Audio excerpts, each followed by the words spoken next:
Hi, നമ്മൾ mobile ഉപയോഗിക്കുന്ന സമയത്ത് ഫോൺ വളരെയധികം ഹാങ് ആവുക, അതുപോലെ തന്നെ നമ്മൾ സെർച്ച് ചെയ്യുന്ന സമയത്തൊക്കെ വളരെ സ്ലോ ആവുക, നെറ്റ് വളരെ സ്ലോ ആവുക, അങ്ങനത്തെ പ്രശ്നങ്ങളൊക്കെ വരുന്ന സമയത്ത് നമുക്ക് തന്നെ പരിഹരിക്കാൻ പറ്റുന്ന ഒരു അടിപൊളി ട്രിക്ക് പറഞ്ഞുതരാം. ഇതിന് മൊബൈൽ ഷോപ്പിൽ ഒന്നും കൊണ്ടുപോകേണ്ട ആവശ്യമില്ല. എല്ലാവരും നിങ്ങളുടെ ഫോൺ ഒന്ന് ചെയ്ത് നോക്കുക. മൊബൈൽ നമ്മൾ ഓപ്പൺ ചെയ്ത് കഴിഞ്ഞിട്ടുണ്ടെങ്കിൽ വളരെയധികം ഹാങ് ആവുന്ന പ്രശ്നങ്ങളൊക്കെ ഉണ്ടെങ്കിൽ, പ്രത്യേകിച്ച് ബ്രൗസ് ചെയ്യുന്ന സമയത്തൊക്കെ ഉണ്ടെങ്കിൽ നമ്മൾ ചെയ്യേണ്ട ഒരു ചെറിയൊരു ട്രിക്ക് പറഞ്ഞുതരാം.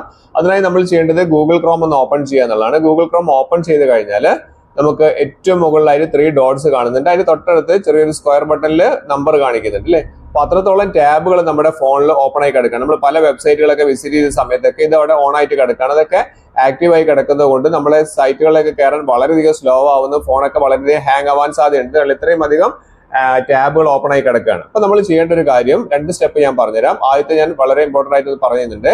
3 ഡോട്ട്സിൽ ഒന്ന് ക്ലിക്ക് ചെയ്യാം. അവിടെ ക്ലിക്ക് ചെയ്തിട്ട് താഴേക്ക് വരുന്ന സമയത്ത് നമുക്കിവിടെ സെറ്റിംഗ്സ് എന്ന് പറയുന്ന ഓപ്ഷൻ കാണുന്നില്ലേ, ആ സെറ്റിംഗ്സിൽ ഒന്ന് ക്ലിക്ക് ചെയ്യാം.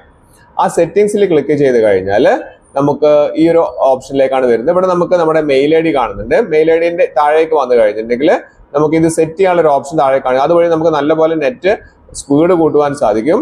അതുപോലെ തന്നെ സ്റ്റോറേജും കുറച്ചൊക്കെ കുറയ്ക്കാൻ സാധിക്കും. ഇവിടെ ടാബ്സ് ആൻഡ് ടാബ് ഗ്രൂപ്പ്സ് എന്ന് പറയുന്ന ഒരു ഓപ്ഷൻ കാണാം. ടാബ്സ് ആൻഡ് ടാബ് ഗ്രൂപ്പ്സ് അവിടെ ക്ലിക്ക് ചെയ്ത് കഴിഞ്ഞിട്ടുണ്ടെങ്കിൽ ഇവിടെ നമുക്ക് ഇന്നാക്റ്റീവ് ആയി കിടക്കുന്ന ടാബുകൾ നമുക്ക് ഒഴിവാക്കാൻ വേണ്ടിയുള്ള ഒരു ഓപ്ഷനാണ് ഇവിടെ വരുന്നത്. അപ്പോൾ നമ്മൾ എന്താ ചെയ്യേണ്ടതെന്ന് വെച്ചിട്ടുണ്ടെങ്കിൽ ആ മൂവ് ടു ഇന്നാക്റ്റീവ് എന്ന് പറയുന്ന ഓപ്ഷൻ ഉണ്ടല്ലോ, അവിടെ നിന്ന് ക്ലിക്ക് ചെയ്യാം. അവിടെ ക്ലിക്ക് ചെയ്ത് കഴിഞ്ഞിട്ടുണ്ടെങ്കിൽ ഇവിടെ ഇതുപോലത്തുള്ള ഇന്നാക്റ്റീവ് എന്ന് പറയുന്ന ഹെഡിങ്ങിൽ നമുക്ക് ഇതേപോലുള്ള ഓപ്ഷൻസ് ആണ് കാണിക്കുന്നത്. നെവർ വരുന്നുണ്ട്, after 7 days, after 14 days inactive, അതുപോലെ തന്നെ ആഫ്റ്റർ 21 ഡേയ്സ് ഇന്നാക്റ്റീവ് ആണ്. അപ്പോൾ നമ്മൾ ഇത്രയും ദിവസങ്ങളിലൊന്നും ആക്റ്റീവ് അല്ലെങ്കിൽ ആ പറഞ്ഞിരിക്കുന്ന വെബ്സൈറ്റുകളൊക്കെ അവിടെ വെറുതെ കിടക്കുന്നത് കൊണ്ട് നമ്മളെ നെറ്റ് വളരെ സ്ലോ ആവാൻ സാധ്യതയുണ്ട്. അപ്പോൾ അതുകൊണ്ട് ഗൂഗിൾ തന്നെ സജസ്റ്റ് ചെയ്യുന്നത് ശരിക്കും എന്താണ്, ആഫ്റ്റർ 7 ഡേയ്സ്, നെവർ കൊടുക്കേണ്ട, ആഫ്റ്റർ 7 ഡേയ്സിൽ ഇന്നാക്റ്റീവ് ആയിട്ട് കിടക്കുന്ന സൈറ്റുകളൊക്കെ നമുക്ക് ഒഴിവാകാൻ വേണ്ടിയുള്ള രീതിയിൽ നമുക്ക് ഇവിടെ സെറ്റ് ചെയ്യാൻ സാധിക്കും. പിന്നെ അതുപോലെ തന്നെ ഡ്യൂപ്ലിക്കേറ്റ് ആയിട്ടുള്ള കിടക്കുന്ന പല സൈറ്റുകൾ കാര്യങ്ങളൊക്കെ വന്നിട്ടുണ്ടെങ്കിൽ അതെന്ത് ചെയ്യണം, അതും ആർക്കീവിലേക്ക് മാറി കിടക്കാനുള്ള ഒരു ഓപ്ഷൻ കൂടി ഇവിടെ ഉണ്ട്. അതും ഓഫ് ആണെങ്കിൽ നിങ്ങൾ എന്ത് ചെയ്യുക, അതൊന്ന് ഓൺ ചെയ്ത് കൊടുക്കാം. ഈ 2 കാര്യങ്ങൾ ചെയ്തിട്ട് ഇനി അടുത്ത സ്റ്റെപ്പ് ഞാൻ ചെയ്യേണ്ടത് ഞാൻ പറഞ്ഞുതരാം. ജസ്റ്റ് ഒന്ന് ബാക്ക് വരിക. ഇവിടെ നമ്മൾ ആഫ്റ്റർ 7 ഡേയ്സ് ആണ് കൊടുത്തത്. അതിനുശേഷം ബാക്ക് വന്നു കഴിഞ്ഞിട്ട് നമുക്ക് ഗൂഗിളിന്റെ ഹോം പേജിലേക്ക് തന്നെ വരും. ഗൂഗിൾ ക്രോമിന്റെ ഹോം പേജിൽ ഏറ്റവും മുകളിൽ ആ സ്ക്വയർ കാണിക്കുന്നില്ലേ, ഗൂഗിളിന്റെ ആ സ്ക്വയർ കാണിക്കുന്ന അവിടെ സ്ക്വയർ, ആ നമ്പറിന്റെ മുകളിൽ ഒന്ന് ക്ലിക്ക് ചെയ്യാം. അപ്പൊ നമുക്ക് ഇത്രയും അധികം ബട്ടൺസ് ഇവിടെ കിടക്കുന്നുണ്ട്, ടാബുകൾ ഇത്രയധികം ഓപ്പൺ ആയി കിടക്കുകയാണ്. അപ്പൊ നമുക്ക് എന്ത് ചെയ്യാം, ഓരോരോ ബട്ടൺസ് വീതം എന്ത് ചെയ്യാം, ക്ലോസ് ചെയ്യാം. ഇവിടെ 10-30 ബട്ടൺസ് ഇവിടെ വന്നിട്ടുണ്ട്, സൈറ്റുകളിൽ കയറിയതാണ് ഇതൊക്കെ വരുന്നത്. അതൊക്കെ നമുക്ക് ഓരോന്നോരോന്ന് ക്ലോസ് ചെയ്യാം. അല്ലെങ്കിൽ നമുക്ക് ചെയ്യേണ്ട എന്താണെന്ന് അറിയോ, ആ ഏറ്റവും മുകളിലെ 3 ഡോട്ട്സിൽ നിന്ന് ക്ലിക്ക് ചെയ്ത് കഴിഞ്ഞാൽ നമുക്കിവിടെ ഇവിടെ കണ്ടേ ക്ലോസ് ഓൾ ടാബ്സ് എന്ന് പറയുന്ന ഓപ്ഷൻ കാണാൻ സാധിക്കും. ക്ലോസ് ഓൾ ടാബ്സ് അങ്ങനെ ഒറ്റയടിക്ക് വേണമെങ്കിൽ നമുക്ക് എന്ത് ചെയ്യാം, ഓരോന്ന് ഒഴിവാക്കിയിട്ട് സമയം നമുക്ക് ലാഭിക്കാൻ പറ്റും. അതിനുശേഷം ഇവിടെ താഴെ ഡിലീറ്റ് കൊടുത്തു കഴിഞ്ഞിട്ടുണ്ടെങ്കിൽ മൊത്തത്തിൽ ഡിലീറ്റ് ആവും. ഇനി ഒരു കാര്യം കൂടി സെറ്റ് ചെയ്ത് കഴിഞ്ഞാൽ നമുക്ക് നല്ലപോലെ നമുക്ക് നെറ്റ് സ്പീഡ് കൂട്ടാൻ സാധിക്കും. അതിനായി നമ്മൾ ചെയ്യേണ്ടത് ക്രോമിൽ തന്നെ 3 ഡോട്ട്സിൽ ക്ലിക്ക് ചെയ്തിട്ട് ആ സെറ്റിംഗ്സിലേക്ക് വരിക. സെറ്റിംഗ്സിലേക്ക് വരുന്നതിന്റെ മുൻപായിട്ട് ഇവിടെ ഡിലീറ്റ് എന്ന് പറയുന്ന ഒരു ഓപ്ഷൻ ഇവിടെ കാണിക്കുന്നുണ്ട്. ഡിലീറ്റ് ബ്രൗസിംഗ് ഹിസ്റ്ററി എന്ന് പറയുന്ന ഒരു ഓപ്ഷൻ കാണിക്കുന്നുണ്ട്.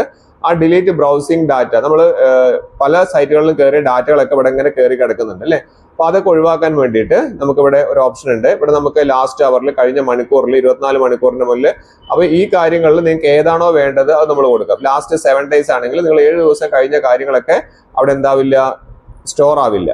പിന്നെ അതിനുശേഷം ഇവിടെ കുക്കീസ് ആൻഡ് ക്യാഷ് എന്ന് പറയുന്ന ഒരു ഓപ്ഷൻ ഉണ്ട്. അതും കൂടി ഒന്ന് ഡിലീറ്റ് ചെയ്ത് കഴിഞ്ഞിട്ടുണ്ടെങ്കിൽ നല്ലപോലെ നിങ്ങളുടെ ഫോണിന്റെ സ്പേസ് കൂട്ടാനും അതുപോലെ തന്നെ നമുക്ക് വളരെയധികം സ്പീഡിൽ നമുക്ക് ബ്രൗസ് ചെയ്യാനും സാധിക്കും. പക്ഷെ ഇത് ചെയ്യുന്ന സമയത്ത് താഴേക്കുള്ള ഓപ്ഷൻസ് ഓരോന്ന് നോക്കുക. നിങ്ങളുടെ ബ്രൗസിംഗ് ഹിസ്റ്ററി പോകണമെങ്കിൽ മാത്രം അവിടെ ടിക്ക് കൊടുക്കുക. ഓരോരോ ബോക്സിനുള്ളിൽ ടിക്ക് കൊടുക്കേണ്ടതുണ്ട്. പിന്നെ അതുപോലെ തന്നെ നിങ്ങൾ സേവ് ചെയ്തിരിക്കുന്ന പാസ്വേഡുകളൊക്കെ പോകുമോ എന്നുള്ള ഒരു പ്രശ്നം ചോദിക്കുന്നുണ്ട്. അപ്പൊ അതാണെങ്കിൽ അങ്ങനെ പോകുന്നതിന് ബുദ്ധിമുട്ടില്ലാത്ത ആളുകളാണെങ്കിൽ മാത്രം അവിടെ അത് ടിക്ക് കൊടുക്കുക. അത് പോകുന്ന ബുദ്ധിമുട്ടുണ്ടെങ്കിൽ ഇവിടെ കണ്ടില്ലേ സേവ്ഡ് പാസ്വേഡ് എന്ന ഓപ്ഷനൊക്കെ ഇവിടെ കാണിക്കുന്നുണ്ട്. അപ്പൊ നമുക്ക് അത് വേണമെന്നുണ്ടെങ്കിൽ മാത്രം എന്ത് ചെയ്താൽ മതി, ടിക്ക് കൊടുത്താൽ മതി. ചിലർക്ക് പാസ്വേഡ് ഒക്കെ മറന്നു പോകുന്ന ആൾക്കാരൊക്കെ ഉണ്ട്. അപ്പൊ അത് ടിക്ക് അങ്ങനെ തന്നെ കൊടുക്കാതെ അത് ടിക്ക് ഓഫ് ചെയ്ത് കൊടുക്കുക. അതാണ് ഏറ്റവും നല്ലത്.